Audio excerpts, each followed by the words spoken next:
Alma Smith. Welcome to Destination New Zealand. We're coming to you from the southern resort town of Queenstown. This is one of New Zealand's premium destinations. In fact, it's been a favourite visitor destination for decades. And isn't it obvious why? Just look where we are. Lakeside and surrounded by some of the most spectacular scenery in the world. It's also the backdrop for the best food, wine, accommodation and action experiences you'll find.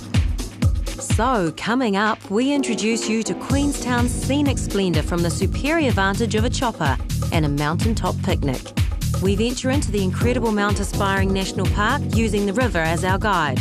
We set forth on an epic culinary journey and reveal some of the world's most highly regarded wines. And there's luxury and comfort at the region's lodges, where outdoor pursuits in spectacular settings and the ultimate in pampering are a matter of course. The alpine resort of Queenstown sits surrounded by mountains on the shores of Lake Wakatipu. It's one of New Zealand's most magnificent and accessible visitor destinations and acts as the gateway to a remarkable wider region. Central Otago is distinguished by dramatic seasonal contrasts. Long summer twilights lead into brilliant autumn days, and then in winter the transformation into a snow lover's dream destination makes this a year-round magnet for pleasure seekers. The region is quite literally a gold mine of fascinating history, being the scene of a gold rush in the 1860s. The stories and physical reminders of that era lend Central Otago a special ambience. If you prefer to take your time with a more relaxed approach to holiday making, you'll be well catered for indeed. If you're keen for action and adventure, then Queenstown's expert at turning it on. And whatever your take is on experiencing the region, you'll have no trouble tracking down a satisfying meal. And as for where you'd like to eat it, well, we're throwing the net wide. It's an easy task filling a picnic basket at Queenstown's Mediterranean Market. And this fantastic selection is coming with me, all the way to the top. This town may be surrounded by impassable mountains, but the region is your oyster when you get around in this, the most versatile of flying machines. In a matter of minutes, you can be touching down in an alpine meadow, which would take hours of climbing to reach on foot. The best places in New Zealand lie beyond the road's end. This vantage gives you a true idea of just how enormous the mountains surrounding Queenstown truly are. And the sandwiches are unsquashed, and the bubbly is still ice cold. Here you can just travel for 5-10 minutes and I can show you so many different things. You got the glaciers, you got mountain lakes, you got waterfalls, you got the bush, you got wild animals, you got seals on the coast, you got coastline. It's all within actually 20 minutes flying. We'll do the whole lot just about. But it's the raw material when you get beyond Queenstown. And if I can't blow their socks off, then there's something wrong with them. Well, lunch on board. It's time to knock my socks off with another breathtaking flight. We're headed to the upper reaches of Lake Wakatipu and into the Mount Aspiring National Park, where the Dart River wends its way out of the mountains. Here on the river shore, there are preparations for an afternoon of adventure and discovery. Dart River safaris know this waterway by heart, by inflatable canoe and jet boat, and we're up for both. What I love about this job is actually bringing people out into an environment like this, where they're surrounded by sort of the forests here, Mount Aspiring National Park. They're surrounded by what they call the House of the Gods. A lot of these peaks are named after Greek gods, Roman gods. A lot of them are over 2,000 metres high, Mountains with names such as Chaos, Pluto and Pollux preside over a massive tract of untamed wilderness. The area has World Heritage status and extends all the way to Fiordland at the base of the South Island. There's nothing quite like being in a glacier-fed river gully to make you realise just how powerful the forces of water and gravity are. These rocky walls, sculpted over millennia, are works in progress. Yeah, this is what they call Te Wahi Punamu, which means the place of greenstone.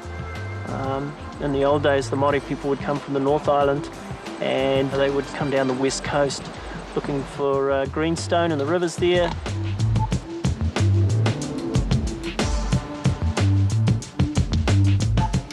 The The rainforest is primordial. The predominant beech trees are the only known relatives of fossilised Antarctica beech. Experts believe they're living proof that New Zealand was once part of the huge landmass of 100 million years ago called Gondwana land. Downstream, the waterway widens and the river starts racing on its journey to Lake Wakatipu. It's here we switch craft and pump up the revs for an exhilarating sprint. This part of the journey is a real treat for jet boat enthusiasts. Horsepower and spectacular scenery combine to make it an outstanding end to a day in the great outdoors.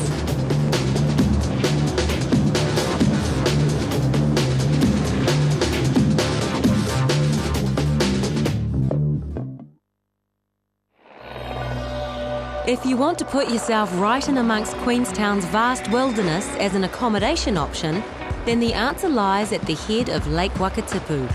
Bordered by a massive sheep station and a national park, Blanket Bay sits lakeshore, with magnificent west-facing mountain views. The bay gets its name from the European farmers who a century ago sheared sheep on the beach in makeshift shelters stitched from blankets. There's absolutely nothing makeshift about the current day arrangement though. It consistently ranks as one of the world's most exclusive lodges. New Zealand is a spectacularly beautiful country, and this particular lodge is in an area which is probably offers the very best of what it has to offer. We're deep in the Southern Alps, we're right on the lake, and so it's a very secluded place. You can't see any other buildings from here, so it really does have that sense of being very remote and yet only 40 minutes away from Queenstown. There's a range of sumptuous guest rooms and suites along with 4 chalets separate to the main lodge. All the interiors are in keeping with the high country location, and you can count on luxurious comfort and warmth at every turn. Not to mention the level of service world-class travellers expect. It's as comforting a place as you could wish for, and if the weather dictates a retreat indoors, there's plenty of relaxing spaces to while away the hours. But of course, it's the great outdoors beckoning travellers to this corner of the planet, and facilitating expeditions out into the surrounding wilderness is key to the Blanket Bay experience. The original idea for Blanket Bay sprung from the owner's love of fly fishing. The fishing is on a catch and release basis, and anglers stand a very good chance of hooking a rainbow or brown trout. Oh, look at strike! There it is. Oh, We've got him. Good catch. What kind of trout is he? I would say he's a rainbow at this stage. Rainbow. Yeah, it's a beautiful rainbow. Beautiful. Poor old mate. Oh, it's a beauty. Look at that. No doubt about it, a fish this beautiful belongs in the water. Rainbow trout. Closer to the lodge, another classic way to experience the area is on horseback. This magnificent expanse is part of a huge sheep, cattle and deer farm called Waiuna Station. At 60,000 acres, it's actually just a fraction of what used to be an even bigger property that occupied the entire eastern side of Lake Wakatipu and beyond. To think this is a day at the office for the station workers. How could you ever tire of this?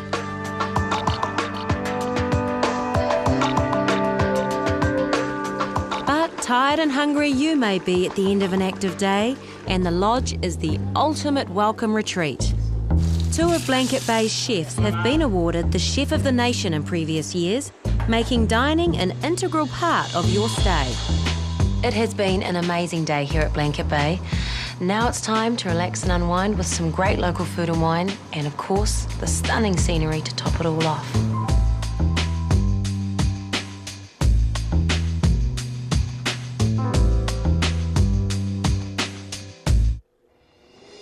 We return back down the lake to Queenstown now with yet another outstanding culinary experience on our menu.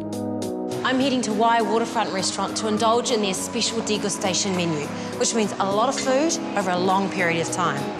I think I can handle it. And I do believe I'm in excellent hands. Wai's chef is here to personally lead me through. Degustation's French for sort of chef's selections, chef's choice. And I think we sort of, we create a play of our own style of degustation, and we put together 10 courses, small sort of bites that have a real nice even flow and a balance as you go through them, matched with wine. Martin sources ingredients the length and breadth of New Zealand. So Y's degustation menu is really a showcase of our nation's cuisine. The preparation and presentation is impeccable. The entree looks fabulous. I almost don't want to eat it, it looks so good. What have we got here? Okay, we've got a caprese salad, so it's a play on the traditional Italian. We've actually created a sorbet with the tomatoes, and it's just nestled there on top of the buffalo mozzarella, basil oil, and some salted capers. It's a good way to start the dinner, just something light and quite fresh. Yeah, and the bubbles as well is a nice compliment. Yeah. Y puts claim to the best oyster menu in the country. The degustation features an alluring trilogy. Very nice. It's like Christmas time, you know? This is all exciting stuff. It tastes great, but it's kind of fun. Oh, it's better than Christmas. It's bluff oysters. The season's 3 months long. They're unique to this part of the world. And world famous. World bluff famous. oysters in New Zealand. Yeah. Offering number 3 is an elegant ceviche of salmon with scampi. And then a little pasta carbonara wrapped in parma ham and topped with the daintiest of egg yolks. Compliments of a quail. The Y's excellent location on Queenstown's steamer wharf makes the wait between courses part of the whole experience. It's customary to pause and cleanse the palate, in this instance with lemon and wild thyme tea. It's like boom. Beautiful. It kind of reminds me of Turkish apple tea. It does a little. Meanwhile, a plate featuring New Zealand duck takes glorious shape in the kitchen. Pan-seared breasts, smoked duck and fig and pistachio duck terrine. We're nearing the finish line and a soft, creamy goat's cheese soft-foots it across the table. Then this is the green light for dessert, a zesty sorbet. And I'm being sent on my way with bittersweet chocolate and caramel tart, with fig and pistachio ice cream and a Pinot Noir and strawberry sorbet for good measure. I hope you've enjoyed your whole experience. Well, it's more than exceeded my expectations because it's just been incredible. Everything has been a flavour bomb, but not too much. Just Not enough. too much, just enough. Just enough. Just enough to leave you wanting more. Yeah. If you're partial to a fine drop of wine, then you won't be disappointed by what Central Otago has to offer. It's little wonder skeptics scoffed at the idea of growing grapes in this harsh environment. Most of the landscape is at first glance barren, and the climate swings between seasonal extremes. But in the early 1980s, a handful of wine pioneers started planting vines. 25 years and 27 established wineries later, and the cynics have joined the chorus of fans, toasting the region's ability to grow grapes, in particular the prized Pinot Noir variety. And the Amisfield Bistro, a few minutes' drive from Queenstown, is a splendid spot to do just that. This magnificently located cellar door and restaurant, built from heavy timber beams and roughly hewn schist, is a Central Otago wine and food showcase. Amisfield has been part of the region's winemaking scene for just 5 years, and the company's Pinot Noir has made an impressive showing right from the word go. We produced our first vintage in 2002, and immediately it became apparent that we had something very special. Winemaker Jeff Sinnott has a history of wine appreciation under his belt. It stood him in great stead for crafting Central Otago's star grape variety. I started off as a sommelier working in restaurants in New Zealand and in Melbourne, and that gave me a very good insight into styles of wine that people enjoy and styles of wine I enjoyed myself. The philosophy guiding Amisfield's winemaking is grown, not made. It's about easing the grapes from the vine to the bottle, allowing them to be authentic expressions of their growing environment. The process is slow, it's gentle, we have to be very patient, and making Pinot Noir is the classic wine you make with your hands in your pockets, because the less you do, the more you get back. It's one of the 3 greatest places on the planet to grow and make Pinot Noir. It's also a fantastic place to live.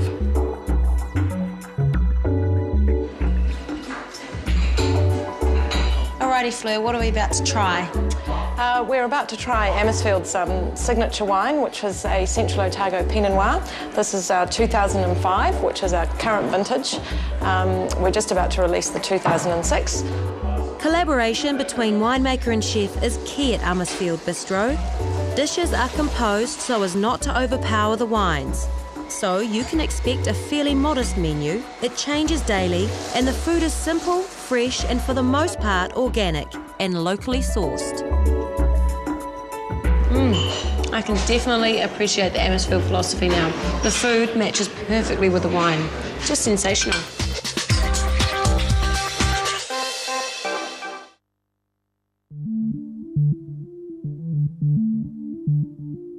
Reminders of Central Otago's gold mining past are dotted throughout the region, from the gorgeous old stone buildings to the land itself. 40 minutes from Queenstown is the Bannockburn area. The gullied landscape is a result of gold sluicing dating back to the 1860s. So this valley effectively holds man-made soil and Pinot Noir grapes thrive in it. Named for this nearby landmark, Mount Difficulty Wines happily call this part of the world home. It's a unique spot in which to lunch and imbibe, and it's not unusual for visitors to start out wondering just how vines can withstand this almost lunar-style landscape. This one here is actually from our young vines. But once the red's in the glass, first impressions invariably fall away. Mount Difficulty one itself. It's good. Mount Difficulty wines are another stellar example of Central Otago's winemaking prowess. Central Otago's done phenomenally well. You'll go and visit places in the US or the UK and you'll say you're from Central Otago and you've got a Pinot Noir to show them. And they'll immediately get really excited. And the typical comment is, I've heard a lot, but I haven't been able to taste much yet. The respect has certainly been forthcoming. Mount Difficulty's 2003 Target Gully Single Vineyard Pinot Noir was recently compared to one of Europe's top Burgundies. Bannockburn seems to get just a slight deeper, darker blackberry, black cherry character to it. And as we're starting to get a little bit of vine age now, the vines are sort of entering teenagers, they're starting to get some nice spice characteristics starting to creep in. We're seeing licorice and that coming through. So that is sort of a regional characteristic. While the Mount Difficulty Estate Pinots appear to be wowing the serious side of the wine world, the winery's second-tier Roaring Meg range meets drinkers with a sense of fun. Roaring Meg was a part of the sort of the colourful gold mining history of Central Otago. Her and another local madam both got local streams named after them, Roaring Meg and Gentle Annie. And we sort of thought it would be a nice thing to use some of that history to make sort of our entry point Pinot Noir. So we called our entry point Roaring Meg Pinot Noir. Rock on, Roaring Meg, a good time girl immortalised in a bottle of wine, in a region where you'll have no difficulty at all in appreciating a good drop of the stuff. As for appreciating this incredible region from the vantage of an impeccably groomed golf course, look no further than Millbrook Resort. Pretty much whichever way you hit the ball, you encounter the alpine scenery.